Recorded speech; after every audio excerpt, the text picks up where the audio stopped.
Welcome, my friends. Welcome to my world.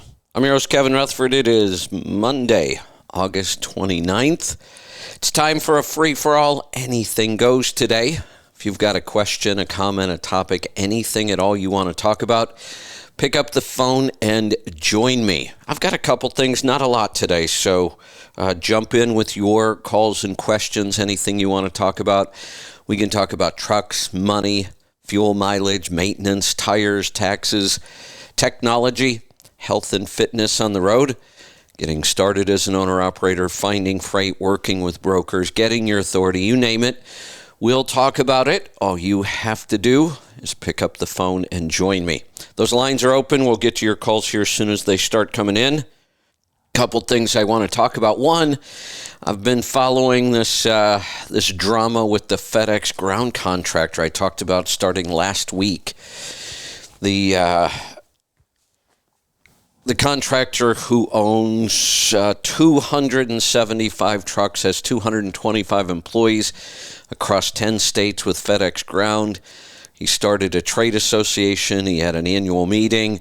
He invited the CEO to come and speak, the CEO from FedEx. FedEx turned him down. Here's really the problem, and I said this right from the start. He wants to be the kind of central point of collective bargaining for other contractors. FedEx will negotiate all of his routes with him. They do negotiate individually, but he wanted to help other people negotiate. FedEx has always been very, very clear about that. No collective bargaining, no third-party contract negotiations. So it's been interesting to watch this back and forth. And not only did he say that he may quit in November if they won't work with him, and by saying November, he knew exactly what he was doing. That's peak season. You know, you can't make those kind of changes during peak season. And he also came out and said that about a third of all the FedEx van contractors would be in trouble if FedEx didn't change something. He even mentioned line haul, and I don't think he knows what he's talking about there. The line haul contractors over there have done really well forever. Of course, they'd like more money. Everybody would, but they're not in any danger over there. The van guys, they've always been right on the edge. But turns out that he may have spoken a little too soon because FedEx canceled his contract. 225 people out of work today, and he's got an awful lot of vans. You know, the only thing I think he could do with something like this, maybe put a bunch of them on at Amazon. And I have a feeling that's probably a whole lot worse than FedEx from what I understand. That, maybe he's financially set and this is no big deal for him, but what about the 225 employees? Well, we'll see. That's an interesting story going on there, no doubt. Let's grab a call since we've got one coming in. I have some other things I might talk about, but if you want to jump in, now is the time. 855-950-3835. It is a free for all today. Anything goes. Pick up the phone and join me. We're going to get started in Pennsylvania today. Steve, welcome to the program. Good morning, Kevin. I just sent you about 10 minutes ago through Messenger picture that I took the other day at Kenley of the max mileage that is on the shelf that has large difference. Do you see it in your Messenger there?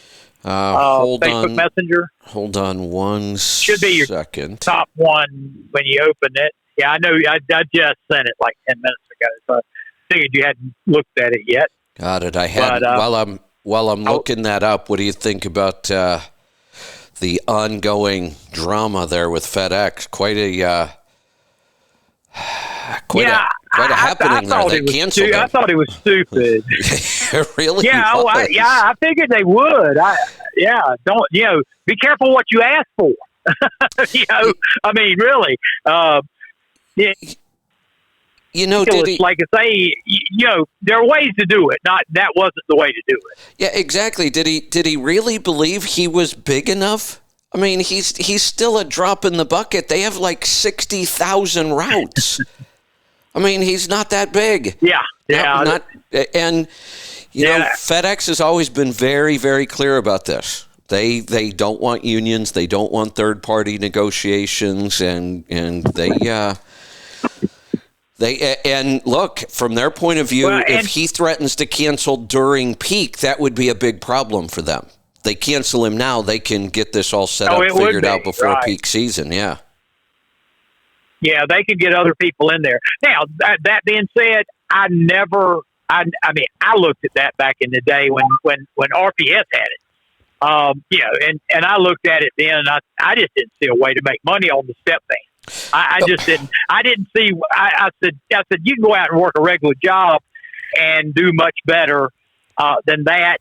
The only one that intrigued me was your contract, the line haul. Yeah. Because you did see people start to be able to sell it. I know you got a nice amount for your three routes, and and that made it worthwhile. It made it, like you said, it made it kind of like people that had their own authority back when it meant something back pre-1980, the authority, the route was what they were selling, not the fact that they could make money on it. It was the route that they were selling, and that's what you were able to do, sell your contract.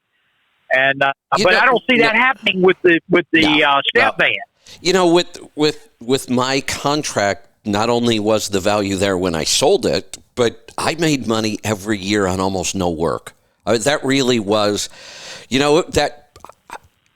I saw some show the other day where they were asking people what was the hardest decision you've ever made in your life. And I have to say, getting rid of that contract was one of them. And I normally do not have trouble making decisions. I'm usually pretty decisive. That was a tough one, though. I mean, that had provided a lot of revenue for a lot of years, and it wasn't a whole lot of work. But I'm glad I did it. I'm glad that I was there. I experienced it. I made a lot of money. You had the same guys on it, right? Yeah, and you had the same guys on it all the time. You didn't have to be concerned with it.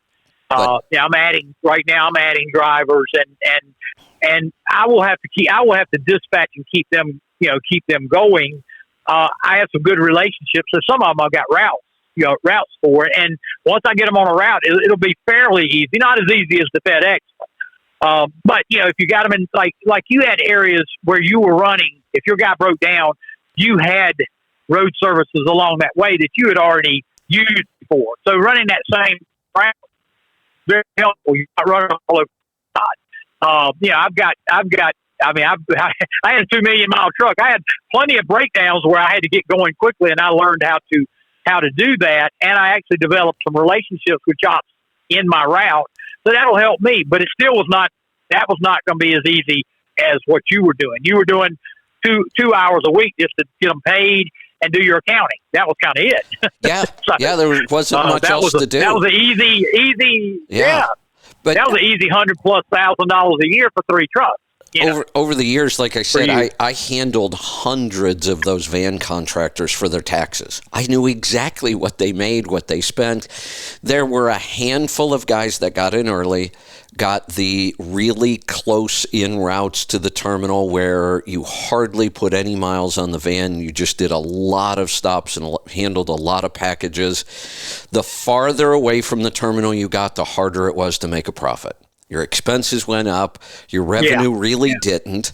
The pay model was skewed towards, delivering packages, not driving miles. And I struggled with that because when I worked in a small terminal in Akron, I had to cover all the P&D work that needed a tractor. And that P&D work didn't pay all that well either. I mean, you wrapped up a lot of time, and it didn't pay all that well. But that was part of it. If you wanted the line haul in that terminal, you had to take the local work with it. And there were times where to take the local work. Now, if you went in, I had to rent their tractor. If you went in where they had a preloaded, right. Now, if you went into a place where they had a preloaded trailer, did you get paid for all the packages that were on that trailer when you were going back to the terminal with it? No, Okay. we had a rate just for trailer spots, and that rate wasn't that great. It wasn't horrible because at least you knew at the trailer spot you weren't going to wrap up a bunch of time. It wasn't like you were going to get somewhere and you had to scan 300 packages and load them or unload them. So I did a bunch of trailer spots, and they were okay. You made enough money that it was worth it. It wasn't the greatest thing, but it didn't tie up a lot of time. But when I looked at the van guys, I just looked at those numbers and I thought, there is no way. First off, I wouldn't own one and drive it, not for the amount of money those guys were making. And trying to own them and hire other people to drive them, oh, hell no. There is no way. Yeah. I can't imagine what this guy's day looks like with all those. And he has to have people below him even. One person could not possibly manage all that. Yeah. So he must have, administrative employees that are helping him with hiring and managing it. And that's a hell of an operation. Well, the accounting would be a nightmare for that many trucks. You ain't kidding. Hiring. So I'm putting in systems now to help myself, doing profit gauges on each truck, but I'm gonna bring them all together afterwards. But I want to have each truck separate because I've got a bonus built in for my guys that 10% of my profit each quarter they're going to get as a bonus. So that's going to be incentive for them to keep my expenses down, fuel mileage up, those kind of things, But even at that, I've got to do separate accounting on each truck, so I'm going to just do it each one in profit gauges, and then I'll put them together afterwards. But but that's just going to be with 2 to 4 trucks. Yeah, and here's the thing. Honestly, as crazy as it sounds, on his operation with 225 or 275 trucks, I still couldn't figure out if he really has 50 trucks with no drivers in them. I mean, it's nice you have to have some spares in an operation like that, but not 50. 50 is an awful lot of equipment to be sitting around not generating any revenue. But you should track each one individually, because at some point, at some point, and I don't know if he did this, he seems like a pretty sharp businessman, so he probably did, but at some point, you should maybe be looking at selling those not very profitable routes that are causing you a lot of headaches and taking a lot of time. Sell them off. But how would you know which ones if you're not tracking them individually? Well, that's it. I mean, it's just like, my routes will be different for each driver. And so you want, obviously the ones that are more profitable, you want to do more with, or try to move or find more freight in those areas for the other guys even, because it's like Chuck Snow says, if you find an area and own it, then the area, your maintenance shops, everything in those areas. Yeah. And that's why I kind of stick between North and South Carolina and Wisconsin in the through the Midwest. And Midwest is good. But I have one guy going up north in the Northeast too, but it might be where between the tolls and everything else in the Northeast, it might be better to move that route over. Keeping it individually accounted for, then you can make those decisions a lot easier. So that makes it a lot easier. Did you get that picture with the 2 max mileages there? I did. That's kind of crazy. Yeah. Yeah, it's some sort of evaporation problem. I haven't heard back from Britt yet. Bruce had given me the number the other day. For him, and I hadn't heard back from him yet. But I'm wondering what is. Obviously something is evaporating. Some kind of pinhole or something. And of course, on mine, the little seal on the top was there. Yeah, but there again, there's got to be some way for some air or something to evaporate. My fix for that is I'll buy it when I need it, and I'm gonna make sure the one I get is the full one. Exactly. Yeah, especially every ounce of that stuff is really valuable. Yeah, it is. It is. I mean, like I say, it's 128, basically $2 an ounce. Yeah, is what you pay. Yeah. And so at that now, like I say, at 9 miles to the gallon, mine lasts between 2.5 and 3 months, whereas the average guy does one every 2 months or less. But with what it saves you, the after treatment issues. As a matter of fact, I'm getting ready to go on vacation. My wife is retiring, and we're having her party, and we're going on vacation. But then, I'm gonna have my truck. I got 250,000 miles on this new one, and I'm gonna have it in the shop, and I'm gonna have them download my ECM. I can't even tell nowadays when I have a rolling regen. I mean, the max mileage will. Yeah, no doubt. There's no doubt about it. And the last time I checked it, it was about one rolling regen every 5,500 miles. The average truck has a regen every 340 miles rolling. Plus, all of these folks that are having these parked regens. Now, and we got a tribe member that's doing very, very well with his truck, about 10 miles to the gallon. It's got a new Cascadia, and I'm not going to say his name right now, but he's having a lot of parked regens. And I'd be all over max mileage if I were him, because he really needs it. He's getting great fuel economy. He's got great specs. He's got specs like I would want. I mean, I'm getting 9 miles to the gallon on this. If I had that single overdrive instead of the direct drive with these 228s, and if I had a 13.5 front axle instead of 12, where I could close the gap up more, this would be more than a 10 mile per gallon truck. I mean, that's the difference. Yeah. And speccing it is a huge part of it right there. You just think that's $10,000 a year that is saving him in fuel over me, just with those two different two things that were spec'd properly. And of course, like I say, I won this truck, so it wasn't like I wasn't able to pick my spec. Yeah. It was a blessing at any rate, But you look for the future, though. You look at the future would be, if there's any new trucks, it's going to be a Joel truck. Yep. It's going to be that I-4 because I think you can come out getting 10 miles to gallon or better, and that, I mean, to me that's just a huge part of it. I mean, everybody out here is running around and getting 6.6 or 7.5, and just think, doing the same work. I'm putting 20 more thousand in my pocket every year in fuel savings than they are. Same work. Here's the thing we need to remember about this. When times are good in trucking, virtually anybody can make it. I've said this many, many times. When we're in an up economy, if you can't make it with a truck, you should just really reconsider whether you're cut out to be in business. Everybody was making it for almost a decade. Trucking was easy. We didn't have any real big downturns. We had a couple slow seasons here and there. For the most part, we've had a decade plus of making money. But now that's about to change. And this is when all of these things we talk about become critically important. The people who are doing them will get through this just fine. The rest of them are starting to drop like flies already.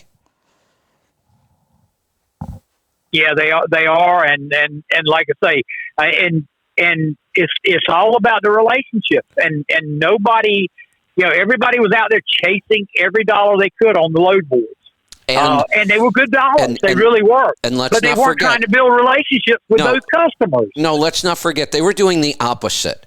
They were getting on social media and bragging about how they stuck it to the broker again and laughing at them. That's what they were doing. I watched it. I talked about it every time. Yeah. This will come back to bite you. They were talking about the customers. Yes.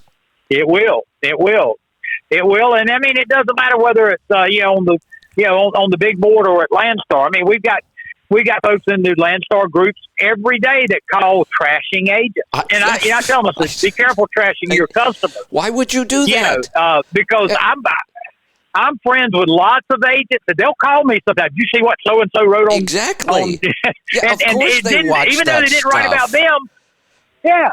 Yeah, they're not gonna. They're not. Why do I want to give a load to somebody that's gonna get on social media afterwards and trash me? Exactly. Right. Yeah. So short-sighted. So yeah, I mean, and it's gonna be. It is, and like I say, I've got great customers. I've been fortunate. We haven't had them coming back looking for for less money yet. Part of the reason is, you know what? 7 years I've never been late. Exactly. They don't want to mess with that. That's part of it. Yeah, they don't want to mess with that. They don't want to mess with that. And and yes, I'm sure if they could get it cheaper, but hey, that's the beauty of it. But like I say, like we were talking about, it's all about the relationships, and the relationship is not a one-time thing. You got to do it every day. It's nonstop. That's right. It's nonstop. Yeah, that saying is hustle till they know you. No, hustle every day because they will hustle every day, because if you don't, somebody else will hustle that day and get it away from you. It's not a Yeah, there's all kinds of great quotes and motivational sayings and all that stuff. One of my absolute favorites, though, and it was on the wall at the first terminal that I started. We were just talking about RPS. First terminal I started at, it was on the wall behind the terminal manager's desk. And he was a real hard ass, but him and I got along good. But he had a sign on the back of his wall. I love this saying. Like I said, there's thousands of these, but this one always sticks with me. And the saying was pretty simple. All it said was, you can only coast in one direction. I think about that saying all the time. Every time I feel like letting up a little bit and going easy and taking a break, I always think, it's okay to take a break, but don't forget, you can only coast in one direction. That's exactly right. So, and it's easy enough. Just, keep your head down, work, keep the left door shut. That's it. And just if you just have that work ethic, then you've got it. So, so like I say, I've been here 8 years now, just past my 1 million miles of safe driving here. And so, it's time to start putting some drivers in these trucks and get things going and all. So, all right, Steve. But great. I did want you to see that picture, and maybe, like I say, maybe that we can figure out why we're getting that evaporation. I don't know what it is, but the big thing is I'm just going to grab the fullest bottle, and when I need it, not That's early. Right. There you go. Good stuff.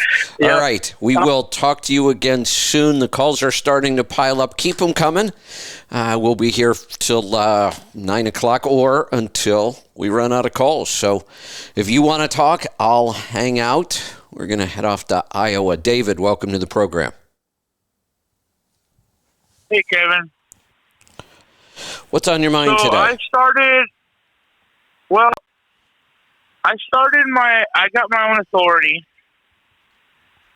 through IDA, and I got a C Corp. Ooh, wait. Why? My tax accountant said it's better to do a C Corp than an S Corp. Did he explain why? Because I'd love to hear this. Because an S Corp taxes you through your personal. I don't really know, Kevin. I'm really starting. But you said I do know, and unless they could come up with some really good explanation, I'm going to call bullshit. I don't know any small corporation that ever wants to be a C corporation. Unless, like I said, they have some crazy strategy where they're doing something. I'd love to hear their explanation. But what you just said sounds to me like they tried to explain that you get taxed personally on an S Corp. Yes, you do. And hold on. The corporation in an S corporation never pays tax. You pay it personally. In a C corporation, the corporation pays the tax. But guess what? So do you. You're still an owner of that corporation. You're going to pay tax on all your wages, and you're going to pay tax on all your profit. And the corporation has to pay tax. That's why we stay away from them. They're double taxed. But nobody goes to a C Corp until they're forced to. The IRS will force you at some point. Based on the number of shareholders and other criteria, you have to become a C corporation at some point. Nobody that I know ever does it unless they're forced to. And you got to be a really, really big company before you're really forced to do this. So I would have somebody look at this. I would have somebody else double check this as to, and Get it from them as to why they're doing this, a clear explanation of why they're doing this. And if you want, you can bring it back to me, or go find another tax preparer and let them look at your taxes and your situation and see why somebody thinks a C Corp is the right answer here. That's the first issue. But I don't think that's what you were calling about. No. But yeah, Kevin, I'll take that and I'll call you back on that one because I'm barely starting to use it. So, but I opened up my authority. Now let me also say one thing. We always form a C corporation first. You have to. Then once you have the IRS really doesn't care. They just need to know which one you filed, but you always file a C Corp first. Then there's a document you file to elect to be taxed as an S Corp. So everybody starts with a C Corp, but we don't say it. We don't say, well, I started a C Corp. It's an S. We just have to go through those steps. But it doesn't sound like that's what they're doing here. Sounds like they want you to be a C Corp, and I'd love to hear their reason why. Okay, Kevin. When I get more information about that, I will. When I'm able to explain it to you, I will call you back. Okay, good. But my question is that I'm starting my own authority, and I did a name change. Now, when I did the name change, now the IRS doesn't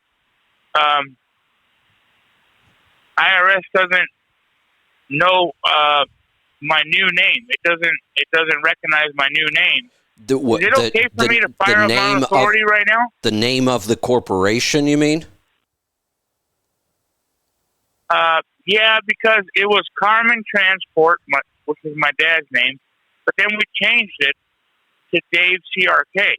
Why didn't you just start a new company? Dave CRK. Why didn't you just start a new company?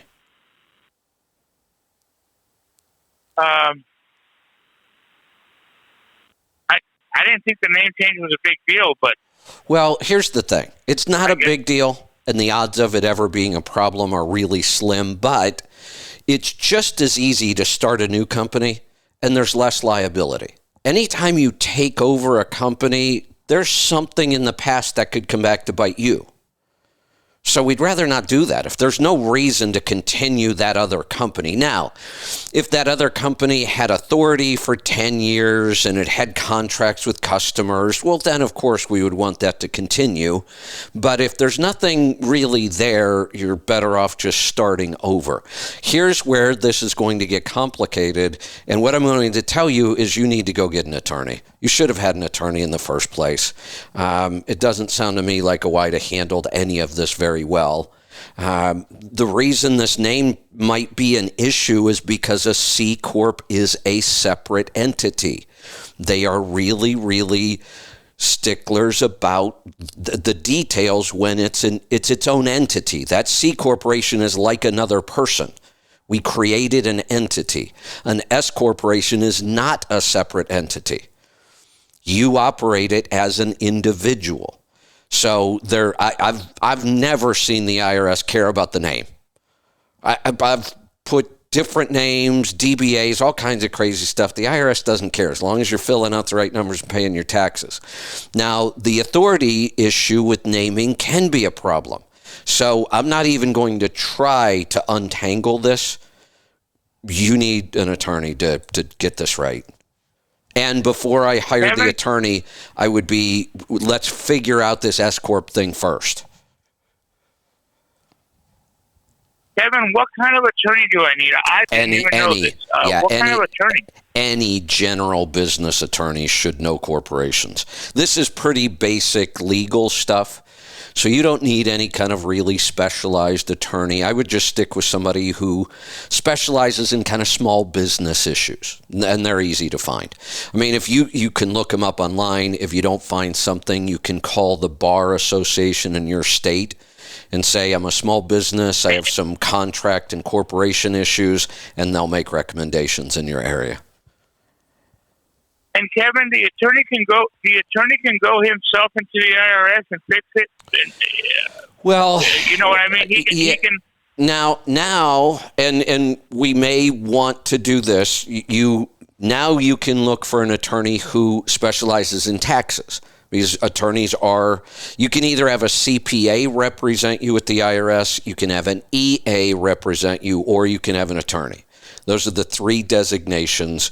And since you need an attorney for the legal and the name issues, you might as well get the same attorney and have them handle the tax part of it as well. So I can just call California attorney, anybody in California where I live, and they can do this for me? Or? Yes, but you don't want anybody. You got to do a little bit of due diligence. You don't want somebody whose 95% of their work is divorces or real estate, or you want to find somebody who primarily works with small business.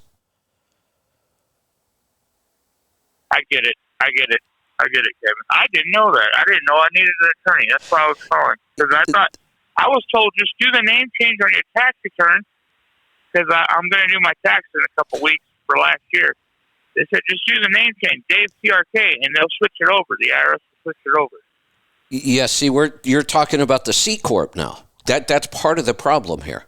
It's just not that simple. And then the authority is, I've had people say, I've never experienced it, but they say the authority in name changes can be a problem. That's why I want to make sure before we get deeper into this and make, a mistake, let's just get an attorney to look this over. Okay, Kevin, I will. And you're right, because another owner-operator said, you're not going to be able to get your KYU and your New Mexico permits like that. That's where you're going to run into trouble. Like I said, I haven't experienced it, but I've heard that when you start messing with the names on the authority and the corporation, it can get ugly. So let's not mess with it. The last thing you want is your authority sitting there that you can't use. Okay, I will get an attorney. Thank you very much. You're welcome. Call me back. Let me know how it goes, too. Let's go to Illinois this time. Mike, welcome to the program. Good morning, Kevin. How are you? Doing good. What's on your mind? All right, 2 questions. Can you add salt to a ferment a day later if you don't think it was enough salt? Yes. Yep, you absolutely can. Okay. The other thing about salt in ferments, when we first started, I remember this. I was so confused. There's all kinds of different measurements, and then people say, oh my God, you can't use tablespoons because of its fine salt or coarse salt, so you should be weighing your salt. And so I went through all of that, and I was in a panic, like, oh my God, am I going to get this right? Here's the thing. It is possible to ferment with no salt. It's a little touchier. You're much more likely to get some mold issues if you're not careful. The salt is protective. But it is possible to ferment with no salt at all. And if you get too much salt, the food may not ferment completely, but it's still preserved because there's so much salt in there. It's one of those things that the salt level is almost more of a taste preference than anything else. Oh, okay. Because I put 2 tablespoons. My wife ground up the sea salt, and it was like powder. But I put 2 tablespoons in the mixture. Well, I will tell. And it don't seem to be doing that. You put 2 tablespoons of almost powdered salt in a quart of water, and you don't think it's enough? Well, it doesn't. It ain't making no bubbles. It ain't reacting. It's just kind of sitting there. Now, maybe it's not enough time. I just done it yesterday. No. I was just about to say here's the less salt we use, the faster things ferment. But we are at risk of getting a mold or a bacteria in there that we don't want. The more I have a feeling yours isn't. Remember what I just said? If you get too much salt in there, it might not ferment, too much, but it's still protected. I have a feeling because you ground it up so fine that 2 tablespoons is now a lot. That's why if you want to be precise, you actually weigh your salt instead of measuring it that way. But I can promise you, 2 tablespoons of really, really fine salt is too much. Taste it. Okay. That's the best thing to do. Just taste it. Oh, okay. I'll do that. I have a feeling you're going to go, whoa, that's really salty. Oh, okay. Then I'll just redo it. It was just making a salsa. I skinned and de-seeded the tomatoes. Now, don't get rid of what you've got. Just add to it without adding more salt. Just get more tomatoes, more onions, more jalapenos. Just add to what you have until you get to the right salt level so we don't lose everything you've already made. Oh, okay. All right. Cool. Thanks. All right. Now my main problem, prostate. About 5 years ago, I had to have one of them Foley catheters put in because I couldn't go to the bathroom. So anyway, that went away. It's been 5 years. Everything's been fine. Well, about a month and a half ago now, I couldn't go to the bathroom again, so I had to go get one put in. They did another PSA now a month and a half later when they took it out, and my thing is up to 14. Now they want to do a biopsy because they're thinking it's cancerous, but none of the other blood work, white blood cells, all 5 of them, all that stuff is all good. I really don't want to do the biopsy, but we took the thing out, or I took it out Thursday morning, went to the urologist in the afternoon. Everything was fine. Thursday night, I was back in the emergency room getting this dang thing put back in. I don't know what direction to go. This is a tough call. And eating keto. Yeah, this is a tough call. The PSA number is a horribly inaccurate measure. PSA is not a good, dependable measurement of prostate cancer at all. They use it just to see if they should go on to the next step, which is a biopsy, which is also not a very accurate measurement. They have to poke needles into your prostate many, many times, hoping that if there's cancer in there somewhere, they hit it. But you can miss it. Oh, that's what I told him, but he says, dude, it's so big, it's a good chance. But I said, nothing else is showing up as anything. That's what I was about to get to. Obviously, there's some sort of a prostate problem here. But is it a big enough cancerous mass that's causing this problem? I don't know. For me, I would just default to a good functional medicine MD. A doctor, not a nutritionist, not a chiropractor. In this case, I would find me a good functional medicine doctor, and I would take their advice. Whatever that happens to be. If they believe it now, I want to make sure I agree with them on all the other things. You got to interview people, but as long as I agree with them, then I would be willing to take their advice on this because it is a true medical issue. And clearly, if all you had was a high PSA number, I'd say, if it were me, I'd just ignore it. But you have an issue. You have a problem. We've got to go figure out what it is. Yeah, because it sucks working in a truck with this thing, I'll tell you. Sure, I can't even imagine. But I do not trust our medical system anymore at all. I just don't. I think their only priority is how much money can we make. Well, if we have to do some kind of procedure that, whatever they do, scrape them, water blast them, all this other, is there one that's kind of recommended? I have no idea. With the least issues? That's where I would trust the functional medicine doctor.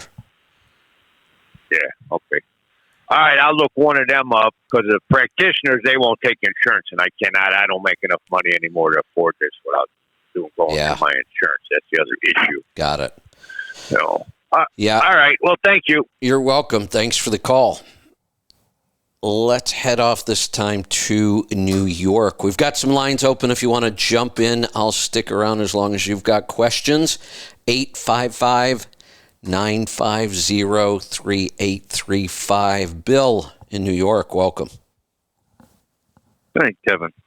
87,000 new IRS agents. I am very happy that I did not click the accept button on the EIDL loan when I felt I really wanted to use it to help me out of a bad situation at the time. And I said, no, I don't want to get involved. And I wonder how many people are a little bit sick to their stomach right now, because I know how those loans were used, and it would make me very nervous. But it's still, that is the basis of my call. Okay. I want to run through a tax scenario with you, and have you play devil's advocate and check some of my assumptions as well. Okay. I'm an LLC. I file as an S corp. Right now, I'm up to $100,000 in wages as an S corp, which is twice what I wanted to ever be at. Wow. I wanted with the idea of starting it. My gross is 4.25, and I'll probably have 1.25 of expenses. So we'll say 300,000 in total profit. Nice. And Congratulations. I thank you. It's a lot of work. I don't, no doubt. I'm sure. Yeah, it's doing the hard work and being smart about it and working hard despite all of that. Yeah. I have, in researching different things. Go ahead. Let me address that. And the first thing I'm going to say is the answer to this question, the thought behind it. How much do I have to pay myself as an owner of the S corp, and I work in the S corp, is all over the board. Nobody's ever agreed on this. There's no clear criteria anywhere. So any number you pick seems to be a total crapshoot. Like, there's just no good guidance on this whatsoever, other than the best I can get out of what I read from the IRS is that the amount you take as a salary has nothing to do with the overall profit of the company. All it has anything to do with is how much work you did for the company and what's the value of that work. So the way I read that, I don't care if my corporation's profiting $2 million. If all I did was work 10 hours a week and I could have hired somebody to do that same work for $45,000 a year, then that's all I'm paying myself. And how, and this is such a gray area. How can the IRS tell me how much I worked and how much that's worth? You don't know how much I worked. And there's no way for you to prove it one way or another. I wouldn't pay a driver $150,000 to drive this truck. Then I wouldn't pay him $100. Then I wouldn't pay myself $150 to do it either. Yeah. All right. Leasebacks. Are you familiar with that term, or am I misusing it? Nope. You are correct. We're talking about a corporate leaseback. That's the correct term. Yeah. Okay. So, in my mind, in order to create some more because the reason we do the S corp is just get away from those BS taxes that none of us wish we wish we could opt out of anyways. Yeah. So I'm looking at is the lease owning the equipment personally, leasing it to the corporation. Hold on. We can only do a leaseback on real estate. Is that true? Yeah. Okay. Well, here's why. I know that's the most common use. Well, you can do a lease back with equipment, but you would create zero tax advantages. And here's why. Once you understand this, it's going to make sense. When you file revenue from rental real estate, it goes on its own form. Even though, let's say that I own, 37 rental properties, that would seem like I'm running a business, right? But you don't file that on a Schedule C like you do a business, because real estate gets reported on a Schedule E. And the reason is real estate, the money you take in from renting real estate is never considered active income. It's considered passive income. But any other business is active income. And you have to pay. See, on rental real estate, we never worry about Social Security and Medicare. You don't pay Social Security and Medicare on that revenue because it's rental real estate. But rental equipment that was my interest in is a different matter. Mm-hmm. Rental equipment, they just consider that's a business, and you would still have to file it on a Schedule C, so you would still be paying all of those other taxes. So leasebacks really only make sense when we're talking about real estate, because that's how we create the advantage, by turning that into personal rental income that our corporation is renting from us. If the corporation kept that money, you'd have to pay Social Security and Medicare on it. But if the corporation spends it on real estate, that's a deduction for the corporation. They're going to pay no tax. You, as an individual, show that as rental real estate, and you only pay income tax on it. Does that make sense? It does, and I was familiar with that. And in my mind, I'm looking at, okay, there's 300. It seems like you said, there's nothing out there. The advice you gave me about pay what you would pay another driver at the maximum makes sense. But a lot of the feedback I had gotten in researching is the IRS likes to see 50%. That's not true. That's bullshit. And here, the way we know that is the IRS doesn't release that kind of data. They never have. They've never told us how they audit, what they audit for, what their limits are, and they never will. Because if they do, then you could actually hold them to something in court. You could say, oh, no, look, this is the limit you go. They don't go by that. They look at every case individually. So that I've heard that 50-50 rule my whole life. It's not a bad place to start if you don't know where else to start. But the way I explained it, the IRS says, here's a good example.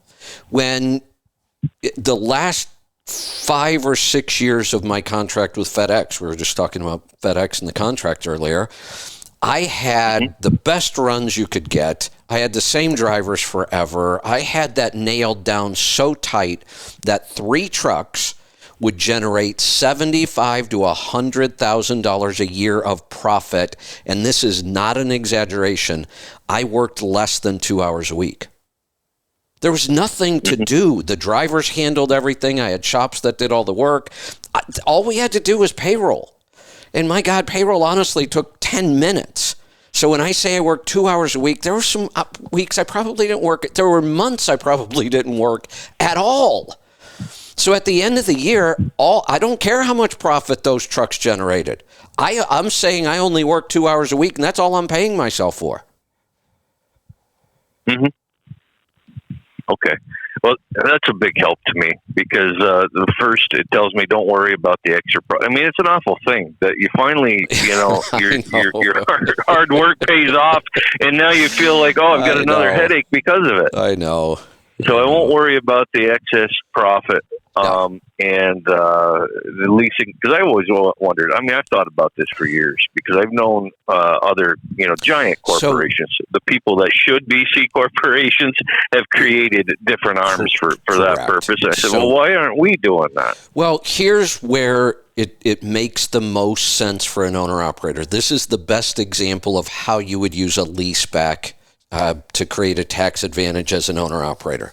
If you were to build a shop on your property or any property, you buy some property, build a shop on it, clearly we can deduct that because there's a business reason for us to have the shop, but you're going to spend a bunch of money. The land you buy, you can't depreciate at all.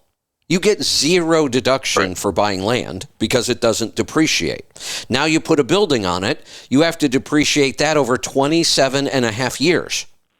Now, we're not going to spend a ton of money on a shop. We're going to put up a pole building at a pretty low cost, and 27 and a half years, I'm not even going to notice that deduction on my tax return.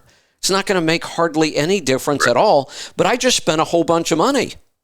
I might spend $100,000 and I'm going to get next to nothing for a tax write-off.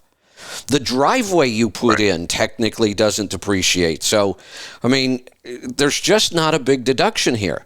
But I had to spend a lot of money. So the way you fix that is you say, okay, I'm going to build that shop personally. I'm going to spend the money myself as an individual, and then I'm going to lease that shop to my corporation. Now the corporation, I can charge them $2,000 a month rent. And that now they get the $2,000 a month break on taxes. I have to pay income tax on this money as rental real estate, but I don't have to pay Social Security and Medicare. So just like an S Corp, I save 15.3% on all of that rental income. And that's what I was trying to do. I just felt like I needed to handle more of it. I said, well, I can justify $34,000 a year into this equipment, but it doesn't sound like it works that way. There was a time. It doesn't sound necessary either. I will tell you how I managed to build my income tax business so fast. We came up with, I actually found a different tax preparer way back then. He developed the strategy. I copied it from him and made it wildly successful in trucking. So there was a time, I'm going all the way back to the early 90s when I started doing taxes, the IRS didn't make it clear that it was only rental real estate that you could do this with. The wording was very different back then. So a lot of people did start doing some equipment leasebacks. What we did for an owner-operator, we took that model of the two-check system where we always talk about, and we kind of did that on our own. We said, this much money is coming in to rent the equipment from us, and this much money is coming in to pay us to drive it. And we put about 40% of the income and expense for the truck on a Schedule E for rental activities. And they didn't clarify back then that it had to be real estate. So we were really lowering taxes for owner-operators, so much so that if somebody came to me and they had been an owner-operator the last 3 years, I would tell them, I can I can get you back $10,000 to $15,000 because we can go back and amend your last 3 years' returns. You'll get the refund, and the IRS is going to pay you interest. So as soon as I got a new client, we would do the past 3 years for them. They'd get $10,000 to $15,000 back, and then we'd continue to do that method. We did it for years. We were audited. It stood up, never had a problem with it. And then along the way, the IRS started changing their wording, and they made it very, very clear now that that's only real estate that qualifies for that. So you wouldn't feel comfortable defending that in audit now? No way. Not with the wording that's in there now. Yeah, it's very clear you can't do that. And really, I guess going back, because I did that a couple of years ago, and it really doesn't make a difference in the tax projection. It just made the profit over top of the wages look better. Right. But so I'll cease that going forward. I do have one other question I want to put out there that I don't expect you to have a lot of experience or answer with, but I work nights, so I'm usually listening to you, in the dark hours on the replay. Yeah. And I'm hoping Joel will be listening. In regards to the pedal coach, I've got two questions. I'd like to hear him talk about that a little bit. He used to put a lot of it on social media, and I kind of got away from social media to keep my sanity. And the pedal coach, I'm wondering if that could be used. If I was paying drivers on an hourly basis, like he likes so much, could I use that software as a basis for fuel bonuses? In other words, if a guy is scoring 95 versus 90, regardless of the equipment. I mean, if he's driving a 2000 model truck or he's driving Joel's truck, will that software differentiate in terms of what he's doing? I have a justify a reward. Yeah, I've never really used Pedal Coach. I've looked at it. I have a basic understanding. From what I remember, yes, I could pull data out there that I would be rewarding the driver for his behavior, and that makes sense. I've said that most fuel bonus programs suck because they base it on the fuel economy itself. And the problem with that is there's too many parts of that fuel economy that the driver can't control. You just put new tires on the truck, the fuel economy is going to go down. He shouldn't be punished for that. Your charger cooler's leaking and you don't want to fix it. He shouldn't be charged for that. So, you will be able to set up a program where you could reward them even if fuel economy didn't necessarily go up. You're rewarding them because they're doing the right thing anyway.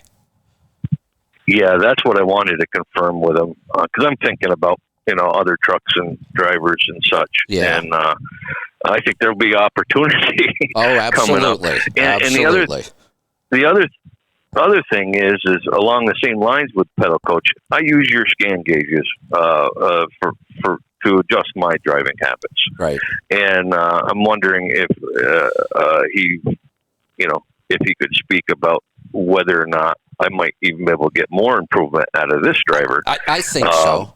with that. Okay.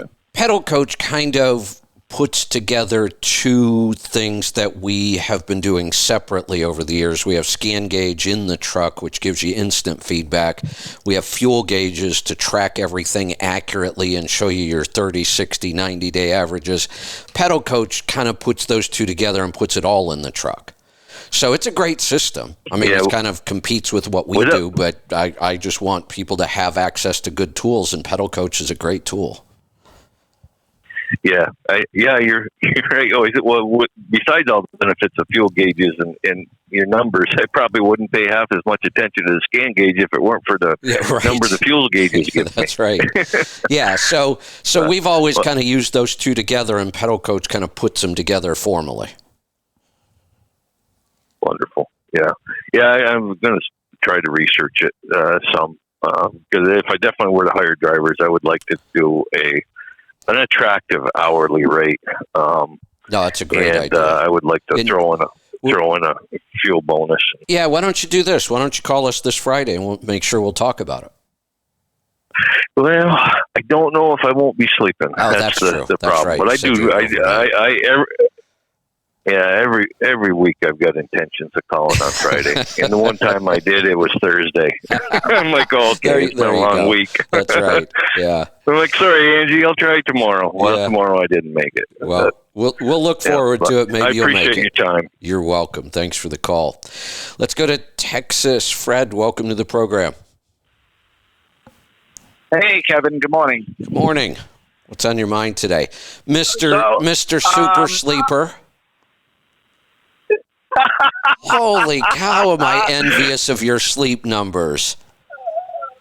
Well, my wife said if she put lilies on my chest, she can present me in a funeral home. Because I don't move when I sleep. I just sleep on my back. I think so. Your sleep numbers are awesome. Some of the best I've seen. For people our age, that is really uncommon. Yeah, I mean, I guess all the health and the dieting I've done over the last several years have paid off. Because you're saying I had sleep apnea. So you're saying I've been cheating all these years because it's not working for me? Well, I think you're sitting there with Lisa laughing at everybody, eating Twinkies and drinking water weekend. Yeah, maybe that's it. No, you had incredible numbers. Okay, thank you. I'm trying to learn this, of course, as I go along with the HRV. Now, I don't have the updated software in the watch. It didn't update for me yet. I'm glad Steve posted that.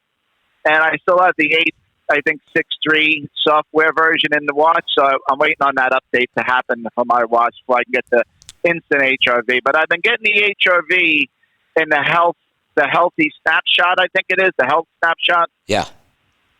So I was kind of, it was kind of odd. I woke up, I think it was Sunday morning, and it was 22. I checked it as soon as I wake up. And then I checked it later on the day. I was 58 or 59 on the HRV. Any ideas on that? Yeah, the HRV we're still learning a lot. So it's interesting. I'm wearing two devices again. I put my Oura Ring back on. I stopped using it because I was so happy with the data I was getting from the Garmin. Now that I can see raw HRV on the Garmin, I wanted to compare it to the Oura, so I put the Ring back on. They're not correlating very well because they're using different time periods. So one is giving us an overnight average, then one's giving us a 7-day average. So it's really, the one thing I can tell you is that at least the pattern is the same. If my HRV goes up on my watch, it goes up on my Ring. If it goes down on the watch, it goes down on the Ring. But they're not tracking together with the same numbers. My Oura Ring shows my HRV lower than my Garmin watch tends to show it. Okay. I know.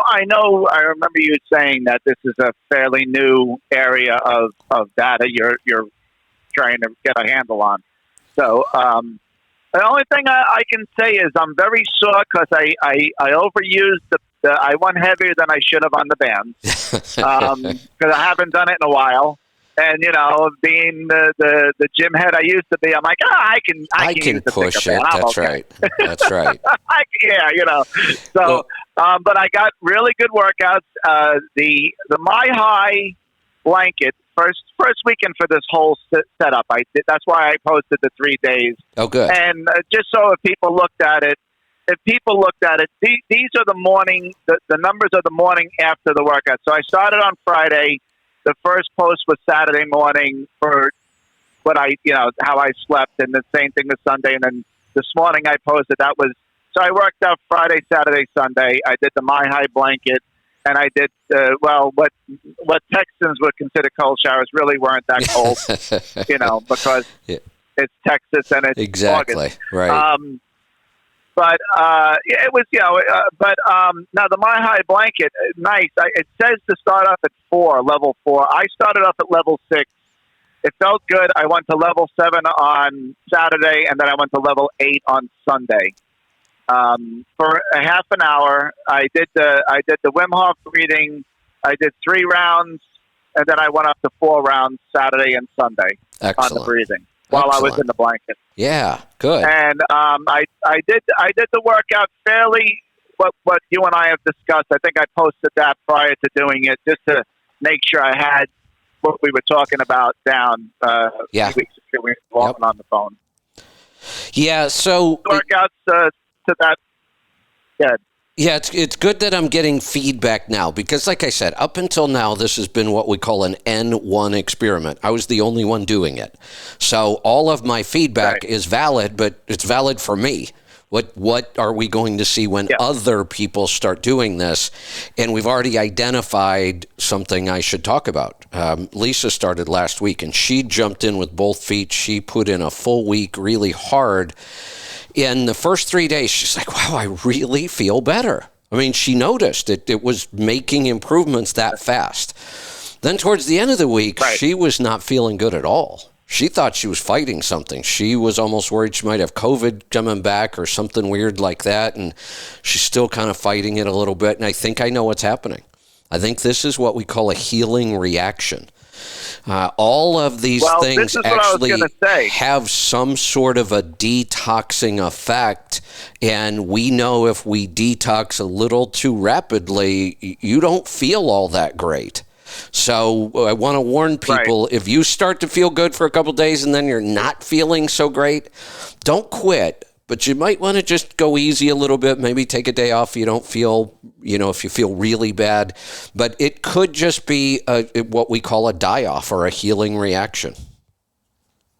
Right. Well, I was gonna say that because my battery this morning. Now I had a good solid 6 hours sleep last night because I posted my numbers. I only had like 5 or 8 minutes of awake time. And I felt good this morning, but my battery was half of what it was Saturday and Sunday. Yeah. It was 46, and I was in the 80s on both days.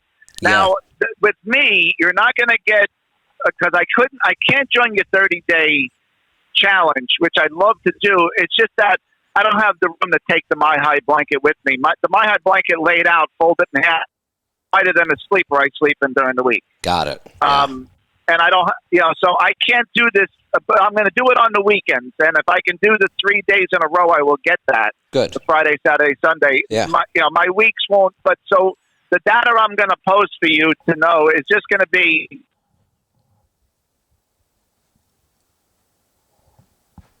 complete bounce back, that negative effect that Lisa had, because I those days to recoup my body in between.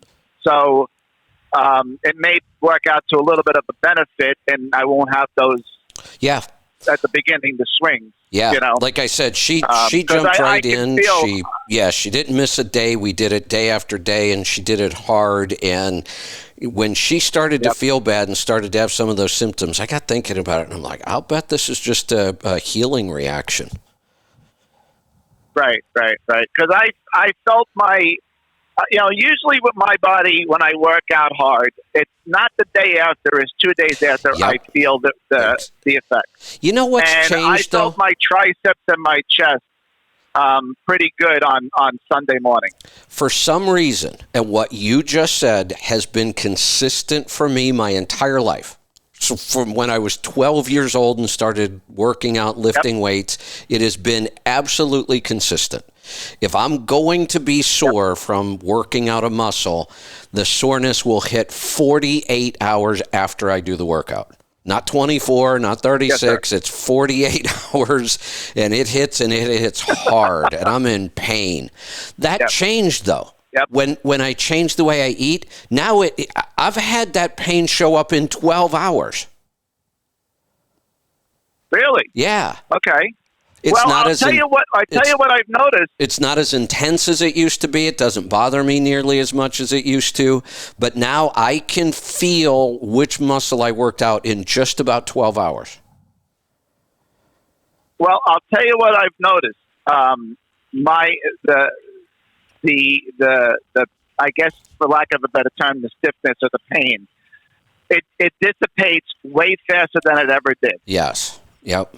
So, and what I did was, because I knew I was going to feel this, I actually took a fish oil before I went to bed and one in the morning, just to try to help with the inflammation a little bit. There you go. Up my omega-3 level. Can't hurt. I don't know if that's the case. I don't know if that's the case or what it was, but it really my and even when I do something that I don't know, I twist myself and I have a body ache. Yeah. It usually goes away overnight. Yeah, that's nice. Nothing really lasts long on me because I think of the anti-inflammatory way we eat. I'm sure. Yeah, I'm sure. I just had a thought. What was it?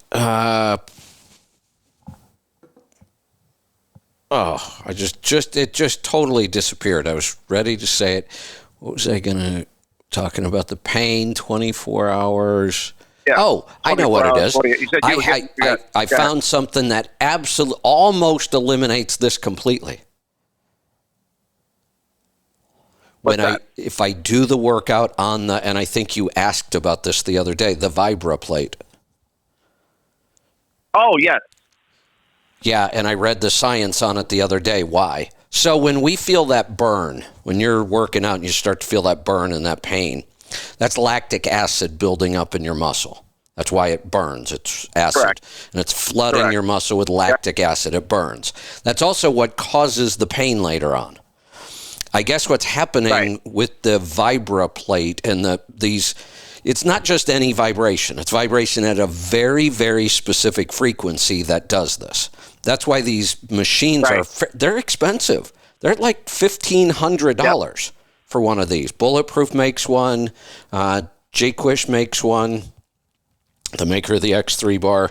They're expensive, $1,300, $1,400, $1,500, because in order to get that correct frequency, this thing has a big electric motor. That's what's required to get that proper just vibrating wouldn't do much of anything. You have to vibrate at the specific frequency, and I guess what it does is it breaks up and doesn't allow the lactic acid to build up. So I have noticed I don't feel, it used to be that if I picked a band and let's say I could do exactly 15, I do like to stay on the lower end of the reps. I don't like to get up to 30. I will jump up to a heavier band if I can only get 12 even, and then do 3 or 4 or 5 partials. What I've noticed is that lactic acid burn would kick in at about the halfway mark. You know, if I could do 15 with this band, I'm going to start feeling it on about my 7th, and it's going to burn the rest of the time. Now, it's like when I'm on the Vibra plate, that burn doesn't kick in. If I could do 15, it doesn't kick in till 12. And then I fail almost immediately after I start feeling the pain. Well, it's interesting you say that. So a few years back, before I really got into this when I was big, I started getting pains, even well rested. I would still have back issues. And we had an older mattress, and my wife says it was 4th of July weekend. We went out to go shopping for a mattress. And Kevin, I never thought I would spend this kind of money for a mattress, but I got one of those. I got one of those Tempur-Pedic that with the like the hospital bed type of atmosphere. Wait a minute. You know where it so bends. you were somewhere between $8,000 and $10,000 for that mattress, weren't you? Yes, Yeah, yes. It was. That's why I'm saying I bought cars cheaper than I bought this mattress for. I know. All right. So, but what happened was when I walked in there, I barely can stand up straight. Believe it or not, I'm very good with pain. I'm very good with pain. I don't know why. I just have a good pain tolerance. And this woman laid me in like a cheaper brand with the same technology. And as soon as she hit the button they call zero gravity, my wife said my whole expression on my face changed. Like I felt, and she says, we got to get this. And of course, me being me and the owner-operator spirit, I got the best of the best of the best. Of course. Cooling effect. That's right. All kinds. But this has a vibration effect in it, too, that does the same thing as the VibraPlate. It has a 20-minute cycle that the woman explained to me, the way the vibration, it breaks up the lactic acid that we build up in our muscles. Yep. Yeah, the other thing that it does, there's another big important thing that it does, that frequency of vibration moves lymph fluid around your body, which is awesome for your immune system. Okay. So since I've been doing this and I'm home, I sleep in the zero gravity and I use that vibration quite a few times, even when I'm going to sleep.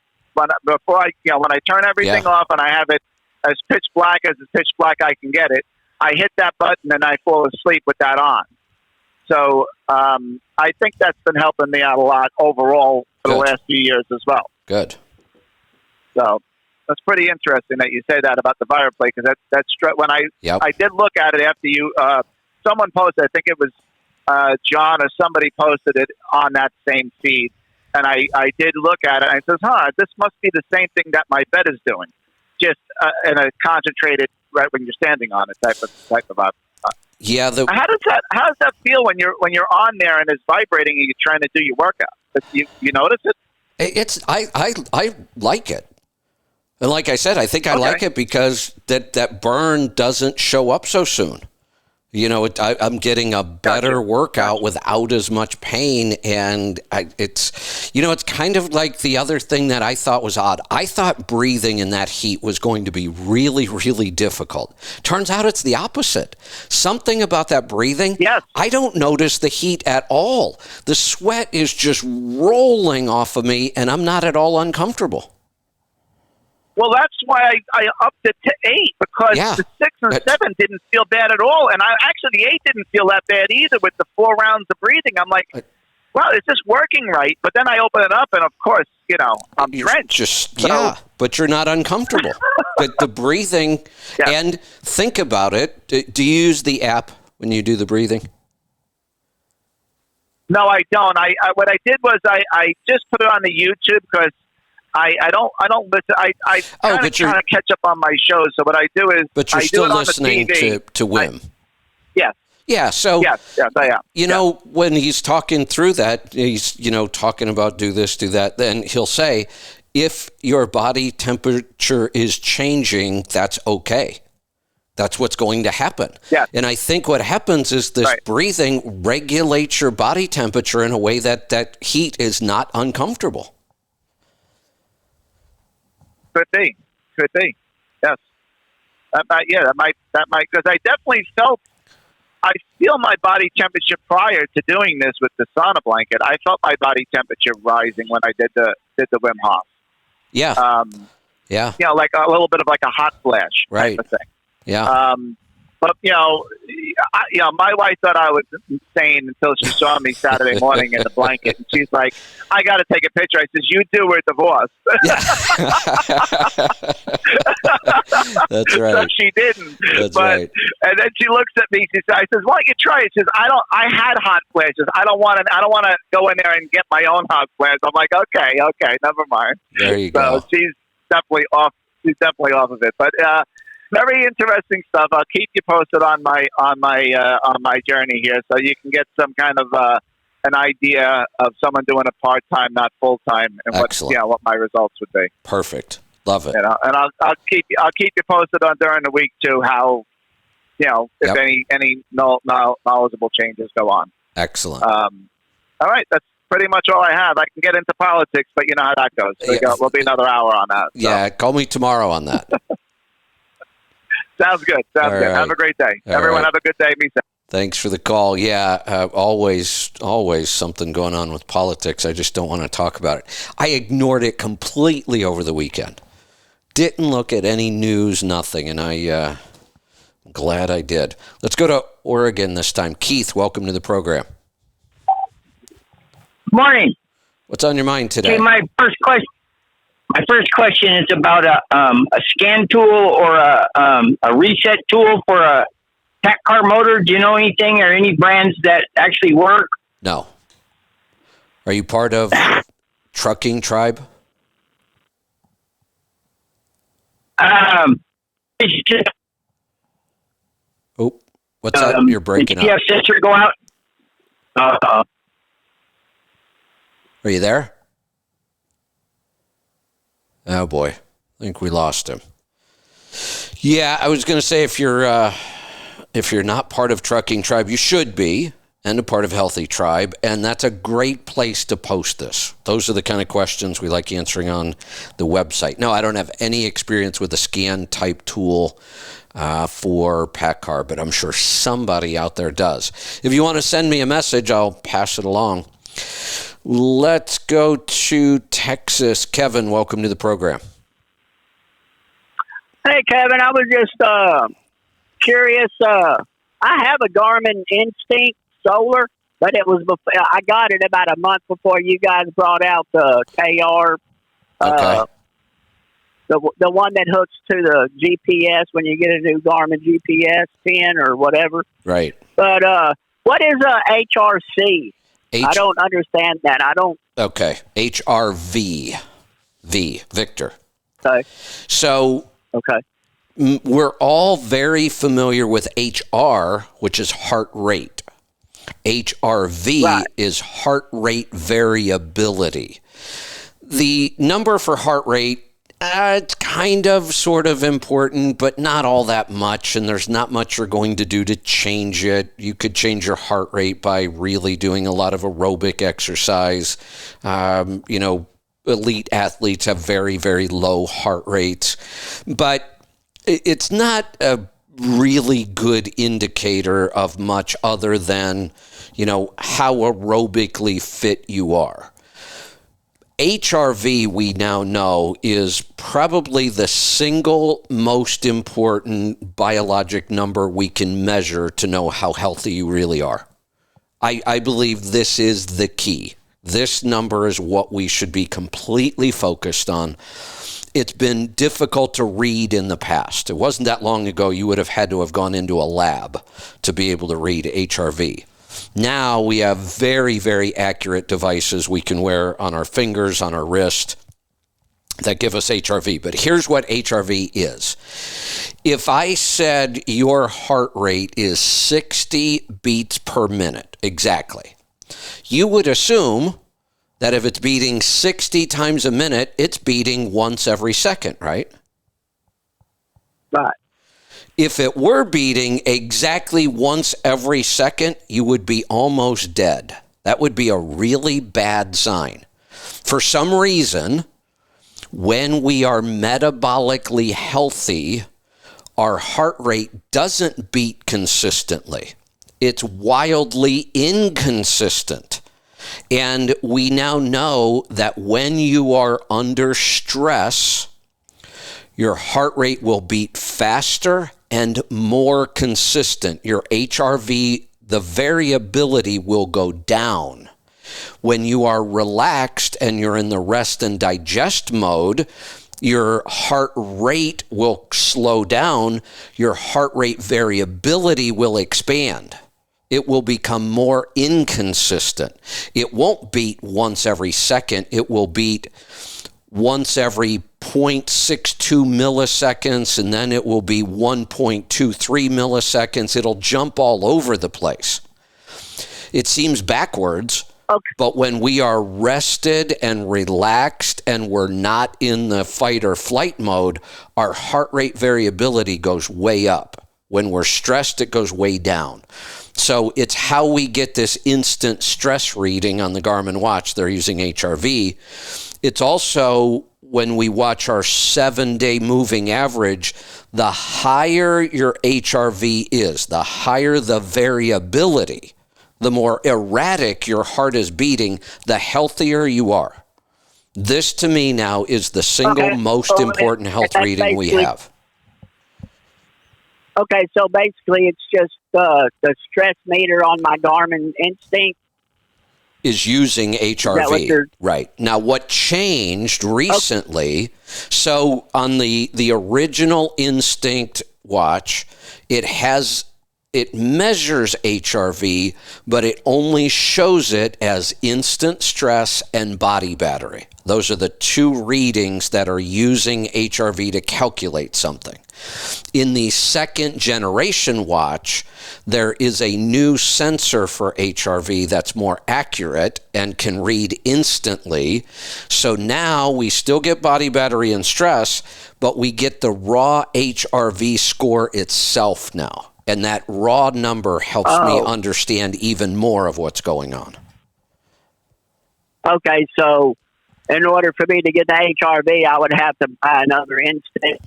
So I just bought this one about 8 months ago. If you wanted that raw number, yeah, you have to buy a new watch because it's a hardware issue, not just software. Okay. Because I know because I race motocross, I'm 52, and I still race motocross, and whenever I'm out there on the track, and I'll kind of put it on a cycling for the exercise because that's the closest they have. Yeah. But I know I'll get up there about 162 to 168 beats a minute. That's strenuous. That's really strenuous at your age. Well, yeah, I know, but I mean, I can't seem to smarten up to get out of it. No, I don't want you to get out of it. Driving a truck. No, I don't want you to get out of it. It's the opposite. I think that's an awesome sport for you. It's an awesome activity. But here's what's I can fix this for you. I can get it so your heart rate won't go up that high. Well, how would you do that? Do the protocol that I've outlined every day, and I promise you your heart rate will start coming down and you won't be able to get it to 160.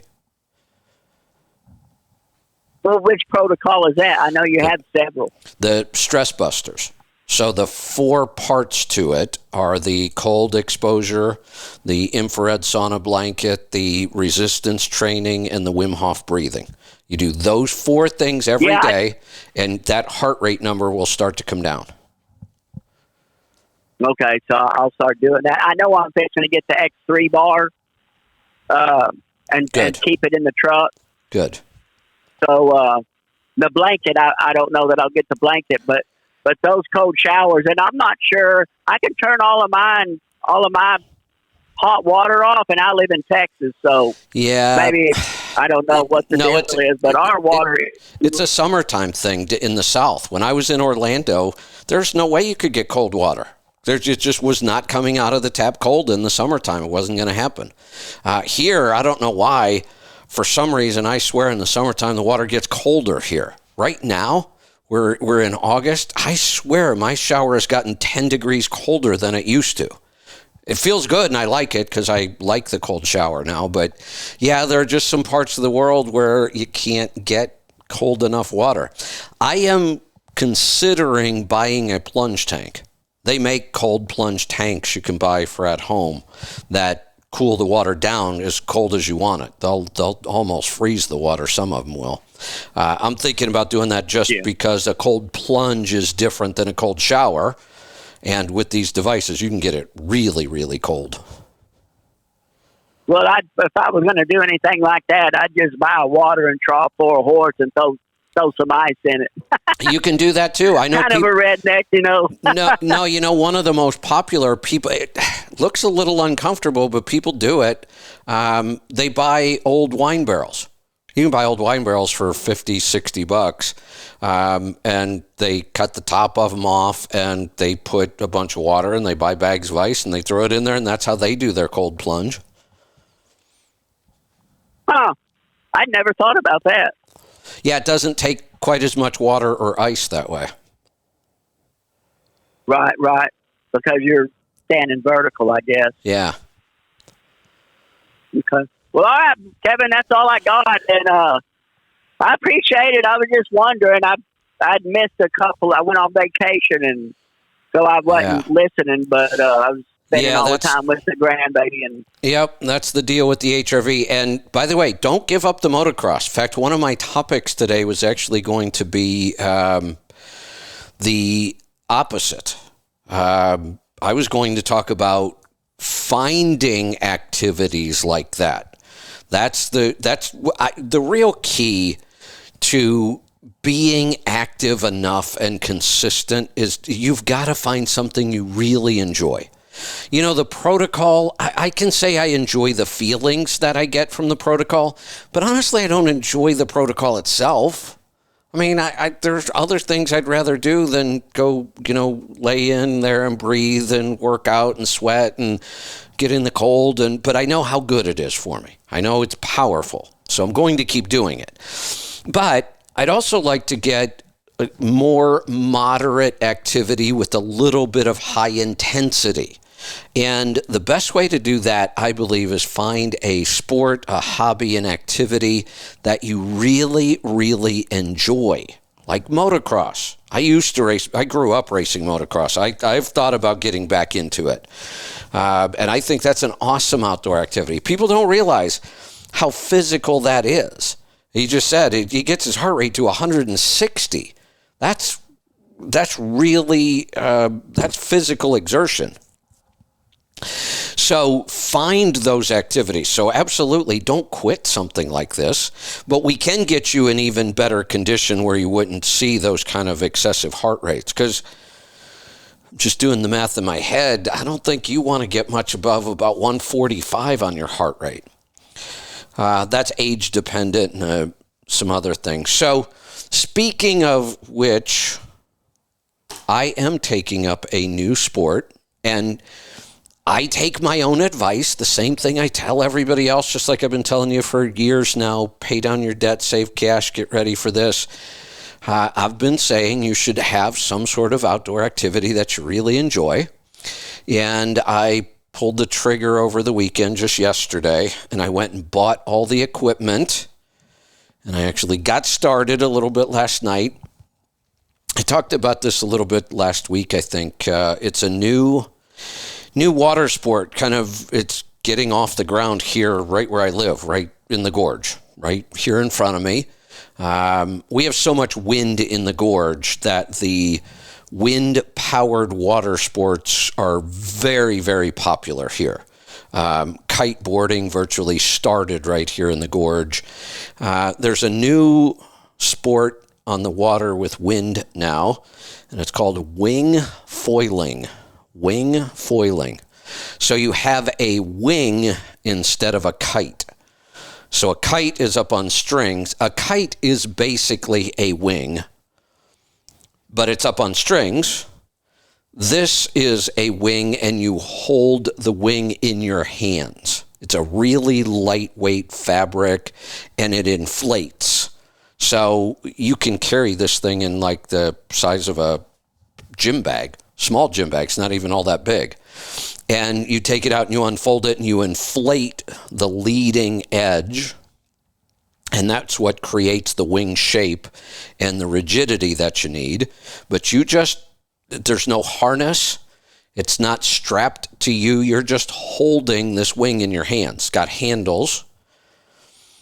And it's got a leash, so you don't lose it in the wind. You use a wrist strap or an ankle strap or a waist strap with the leash. You also have to have a leash for your board. But you hold this wing, and then you stand on a board of some kind. A boogie board, a stand-up paddle board, a wakeboard, a surfboard. There's all kinds of different options. But the newest option is what they call the foil.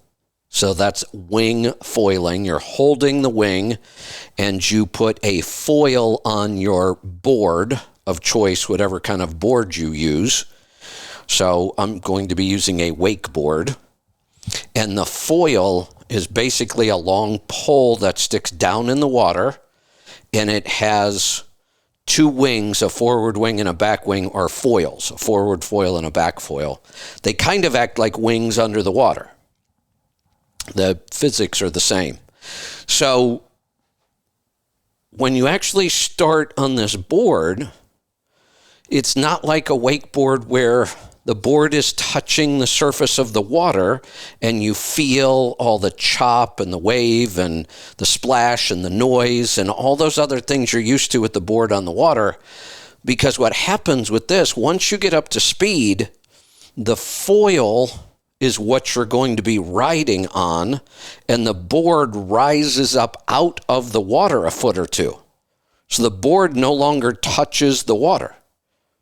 There's no noise, it's quiet, it's smooth, and then you can use that foil to catch all kinds of air, do all kinds of crazy tricks. So if you lean a little forward on your board, it's going to kind of nose dive down into the water, and then you lean back and it will launch you out of the water to get air without, you don't need waves to get air, you can just get air on your own on a flat surface. So it looks like a lot of fun. I went and bought all the equipment. You know, it's fairly expensive. I spent a chunk yesterday, but I got thinking about it. I grew up water skiing and wakeboarding. Then you had to have a boat. It was really expensive. You had to have a trailer. You had to put gas in it. You had to trailer it back and forth. You had to have insurance and repairs and all that other stuff. Boating and water skiing was really expensive. This actually, you know, I've got this initial investment, but now I have like zero cost. No gas, no boat, no nothing. I just walk down to the river. I don't even have to, I could literally walk. I just walk down to the river and inflate my wing and off I go. So I am looking forward to it. And I think it's a great workout, mostly moderate, some high intensity. So between the protocol and getting more active, looking forward to the results. All right, so I have blown through all the calls. I waited a couple minutes to see if we were going to get any more. We haven't, so I'm going to wrap this up today. Join us tomorrow for the Power Hour and the Pit. And the rest of the week, we will be here as well. We will see you soon. Be safe, be profitable, be fit and healthy, always. Do the hard work and master the journey.